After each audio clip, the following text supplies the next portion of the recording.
Let us start lecture 12,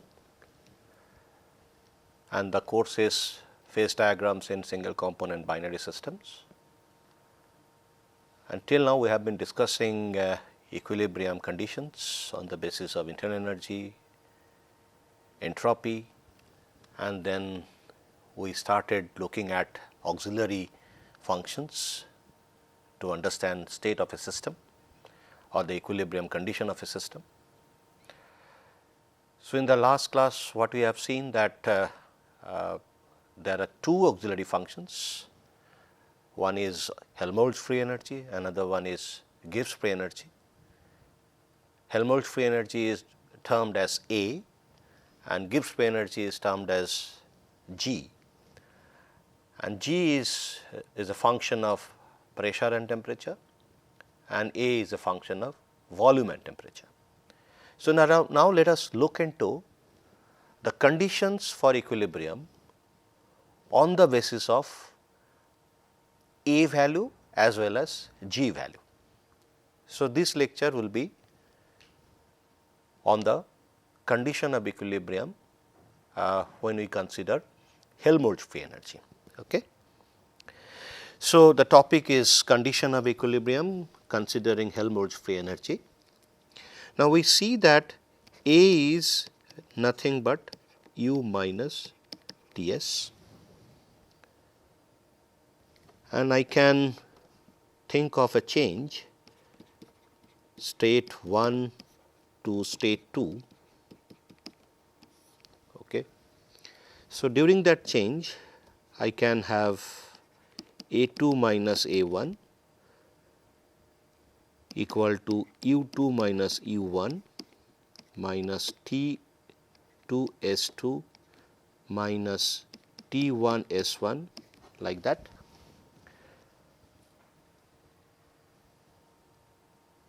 And remember, whenever we try to find out free energy values, and we will see that A is also a state function. So, that time we will always consider the final and initial condition, and in order to find differences always it will be final value minus initial value, it is never going to be initial minus final. So, please understand that that is the convention we will take. So, then I can write it as delta U delta A delta U minus T2 S2 minus T1 S1. So, this is in the bracket. If I can take it as del A equal to, I can consider del U delta U equal to Q minus W. So, I can write Q minus W minus, if I consider constant temperature. So, I am fixing the temperature. So, that time it would be T S2 minus S1. So, this term I can write it as T del S. So, the final equation would be A T. So, this subscript T is indicating the constant temperature equal to Q minus W minus T del S.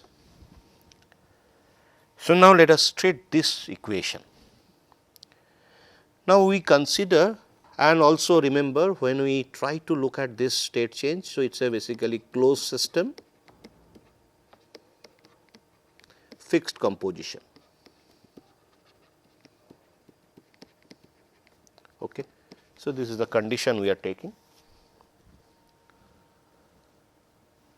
So, now when we have such thing, then I can see that this W, let us also take a situation like system is doing work, if it has to. Okay. So, that means that W is positive. Now, this Q value and this value, we know that this is nothing but del S is nothing but system. Okay. So, we know that T del S system is basically Q reversible, So, I can write delta A t equal to q minus w minus q reversible. Now, let us take another condition. If I consider that process constant volume and only mechanical work,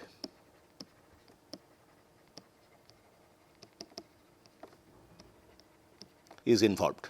Okay. So, if that condition is taken, so then W would be 0.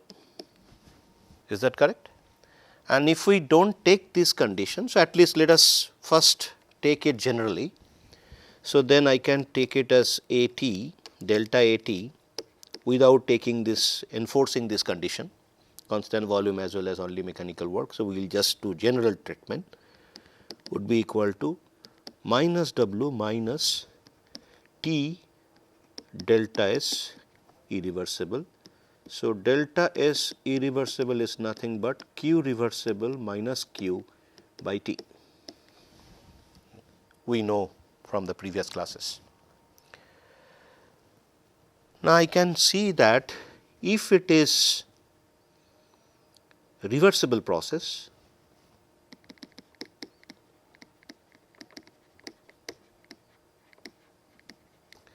then delta S irreversible equal to 0. So, I would get delta A t equal to minus W. So, this is reversible. And interestingly, we could see that the change in Helmholtz free energy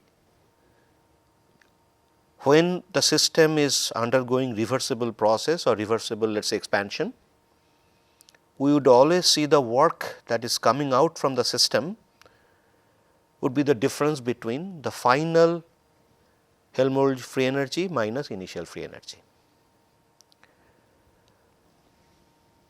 If it is not reversible, let us say irreversible. So, in case of irreversible, I can write del A t, delta A t equal to minus W t delta S irreversible. Since this is always greater than 0, then from that I can write delta A t less than minus W. Since I have considered this system is doing work which is positive, so that means, and this is this term only without minus sign is positive quantity. So, that means from here I must get this condition. So, irreversible condition, I can write that under irreversible condition A reduces under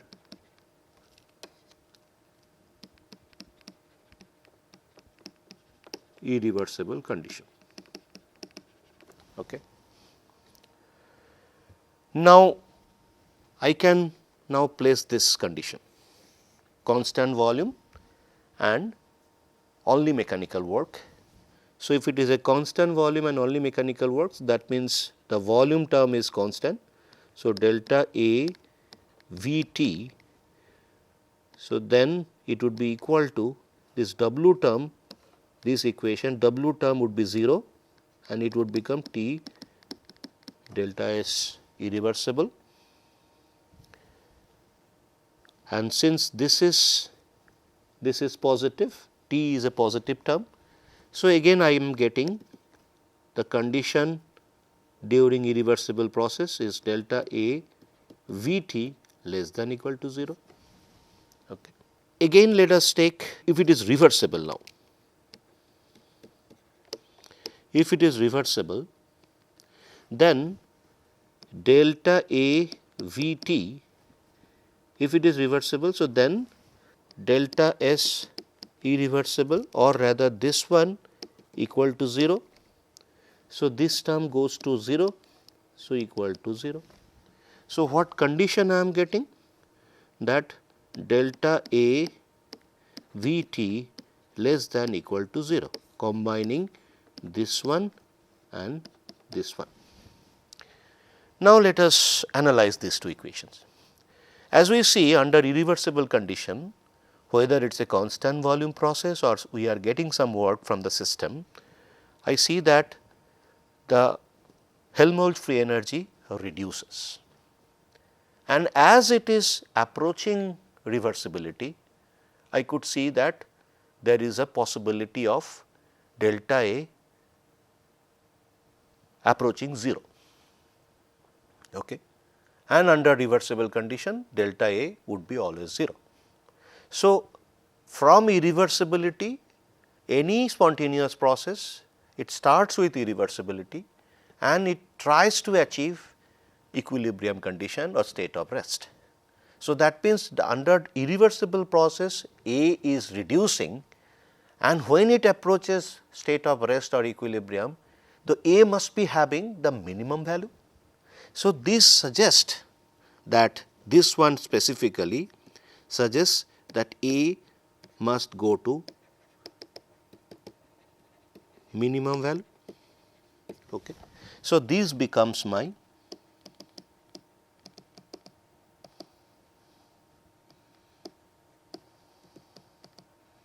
equilibrium condition. If it is less than, then it is non-equilibrium, and if the situation is A goes to minimum where this becomes 0, so it becomes equilibrium condition.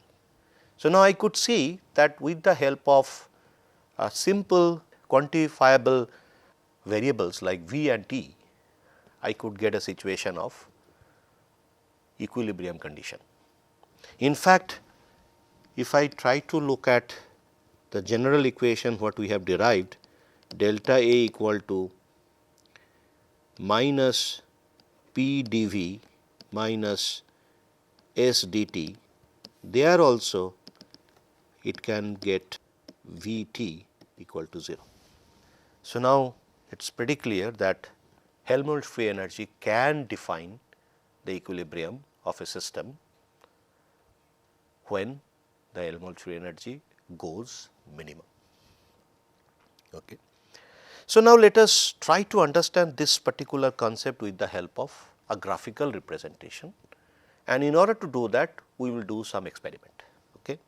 So, the experiment is like this: a constant volume chamber is actually kept in a huge heat reservoir, and there is a solid kept,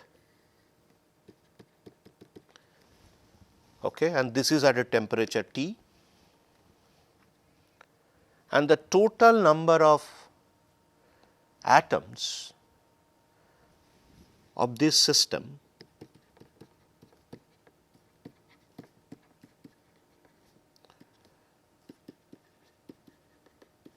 is equal to n. Total number of system means this is in the closed chamber. Okay, so, that means it is a closed system and we have a solid only, and let us consider that the solid is single component. Let us consider that part only. Now, there could be two situations. One situation could be two extreme situations. One situation could be all the atoms are part of N, they are part of solid. And the second extreme condition, all atoms are part of vapor. Now, let us understand where from vapor is coming. So, whenever a condensed system, a condensed phase is kept in a closed chamber, there will always be a saturation vapor pressure, and that pressure is created due to the atoms of that condensed phase giving pressure to the walls of the closed chamber, okay, and that is specific to a temperature of the system. Okay. So, that is nothing but a equilibrium pressure that is exerted by the atoms present in the vapor phase. Okay. So, that is what there will be always certain amount of atoms in the vapor as well as solid, if we do not consider these two extremes. So, once we consider these two extremes, then let us say I start with the first extreme. Okay. This is condition 1, all the atoms are in solid state.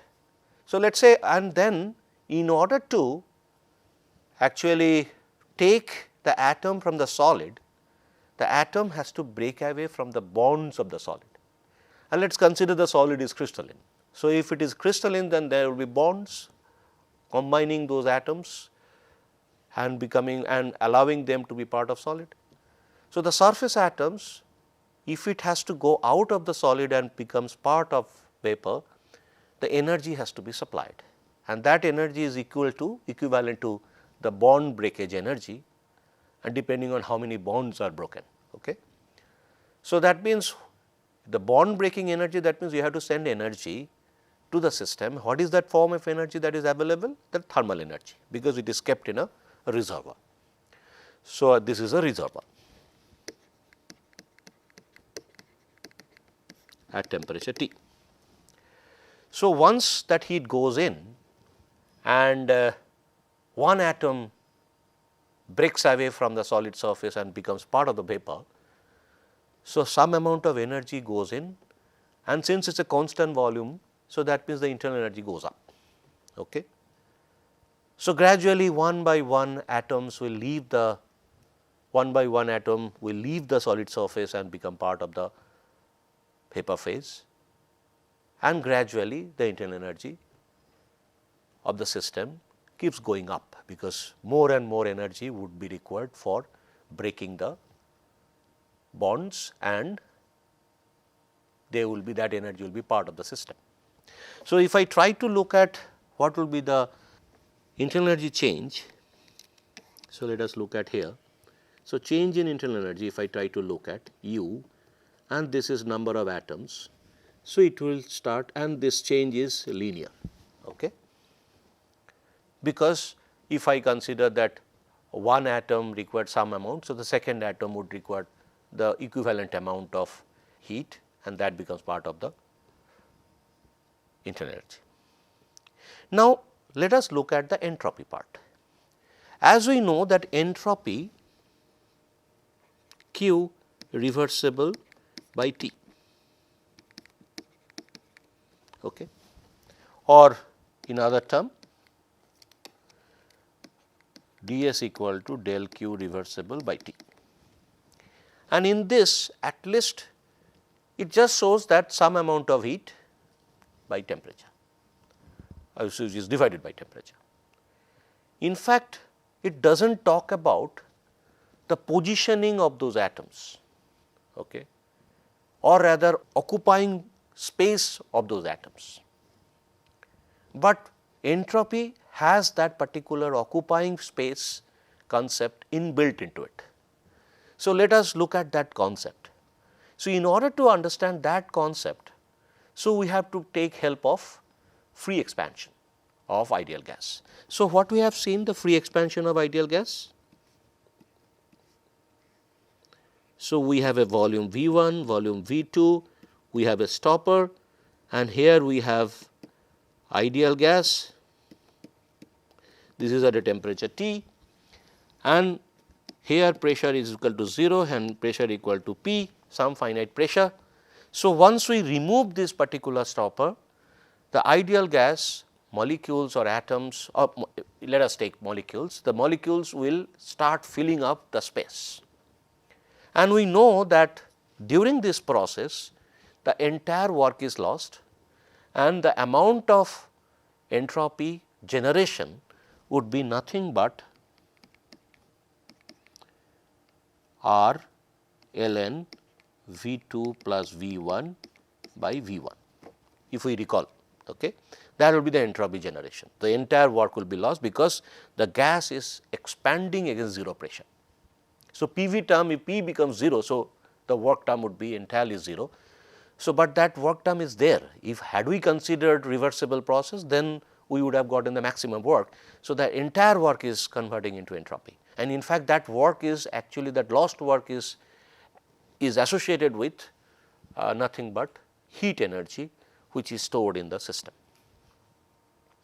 So, now you see that whenever there was a space V1, initially it was occupying, that gas molecules were occupying, but once that stopper is open, all the molecules have a much more space to occupy.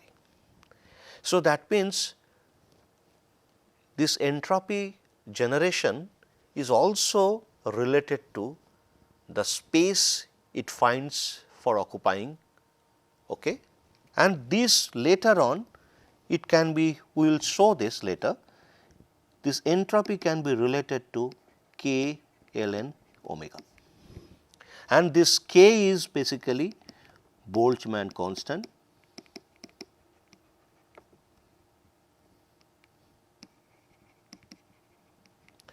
This is a Boltzmann constant which value is 1.38 into 10 to the power minus 23 joule per Kelvin per atom. Okay. W is, or omega rather, it is basically distribution, and this distribution is not a simple distribution, it is a basically distinguishable distribution.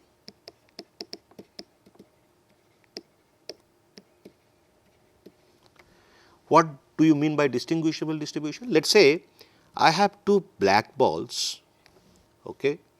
So, these two black balls have two positions to occupy, fine. So, now this is a black ball and this is a black ball. So, let us say space position 1 and 2, and those two positions are identical positions. Now, if I have this kind of distribution, if we exchange the position, still I will not be able to distinguish those positions. So, that means if I need to see distinguishable positions, so then there should be only one position, one distribution that is possible. Okay. So, that indicates the distinguishable. So, the repeated distribution which is similar to a previous distribution, we should actually discard those kind of distributions. Only what is distinguishable, that should be considered. So, now you could see that here it indicates occupying more space for the molecules of those ideal gas when there is a free expansion, and this actually also relates to the distribution of those molecules, and that indicates that there is a kind of random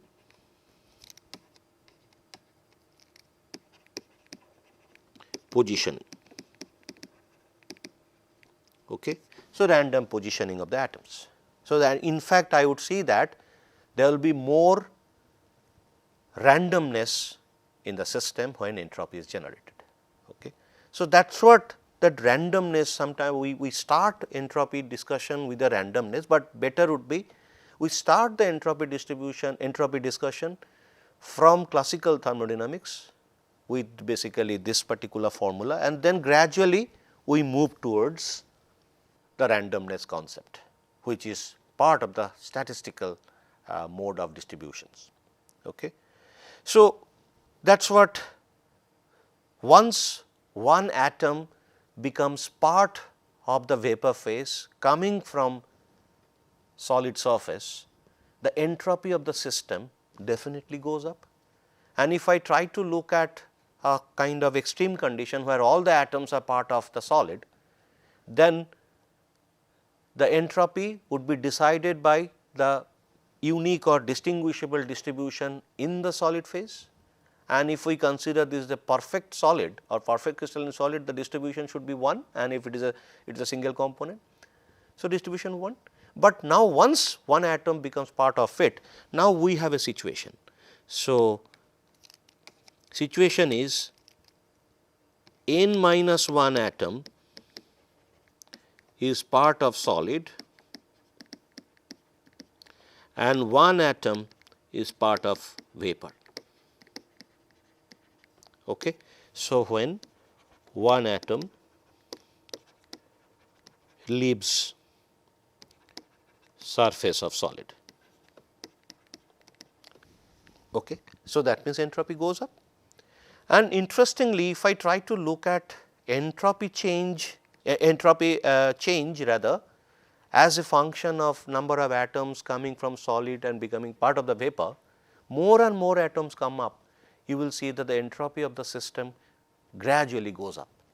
And interestingly, if I try to look at the entropy distribution, entropy with number of atoms, so the entropy, and if it is all the atoms are part of solid, then and the solid is perfect crystal, definitely the W would be 1, because there will be only one way of distribution, because there is only single type of atoms and all the atoms are occupying all the positions in the crystal.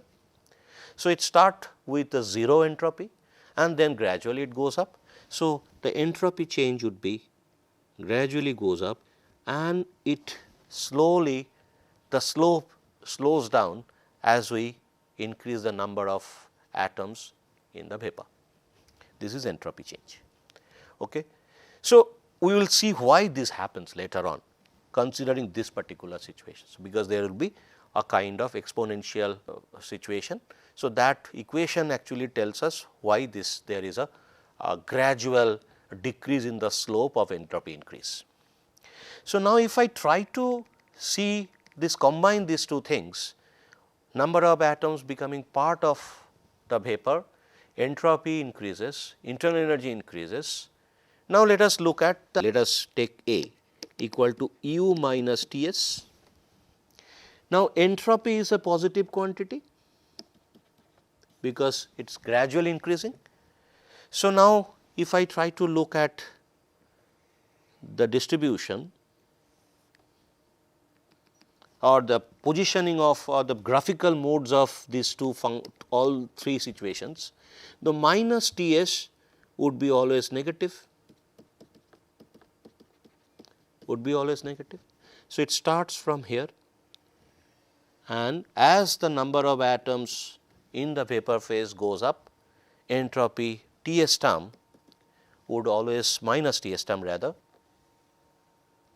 it would be gradually going towards the negative side. Now, I know U is actually from 0 atom in the vapor, it increases like this. So, A is basically balance between U and minus T s. So, if I try to check the A, how the A is changing, so you will see that the A change would be like this. Okay. So, this is change in A, and interestingly now I see that there is a minimum,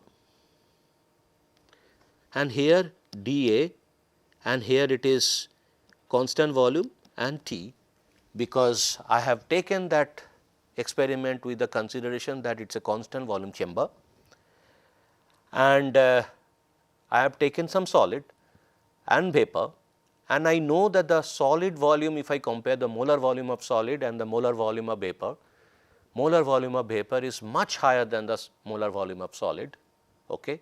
So, that case I can actually ignore the molar volume of solid, okay, if the size is not that big of that particular solid. Of course, even if the size is big, the equivalent molar, if I consider 1 mole of substance, then definitely molar volume of vapor would be much higher. So, I can ignore molar volume of solid. So, whatever the vapor, whatever the closed system is basically part of the vapor. Okay.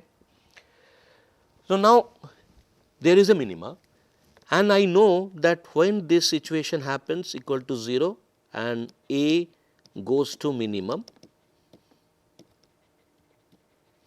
the system becomes, this is equilibrium, system reaches equilibrium. So, now interestingly, with the help of this we could understand what is the meaning of the lowering of A with the process of evaporation from solid and reaching equilibrium. So, we will look into this part little more with the help of one quantity which is called vapor pressure of the particular vapor that is forming. Okay.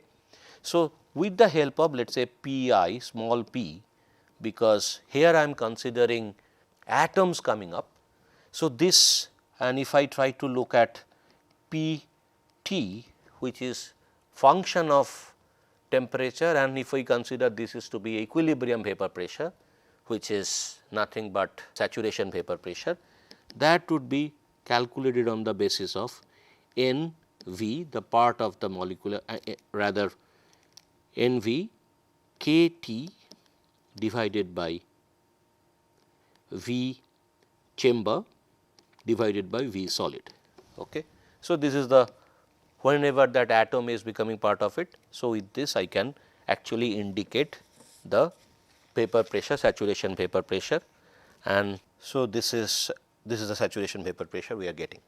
So, this same graphical representation I will connect it to this, and then we will try to understand what happens if I increase the temperature and if I decrease the temperature.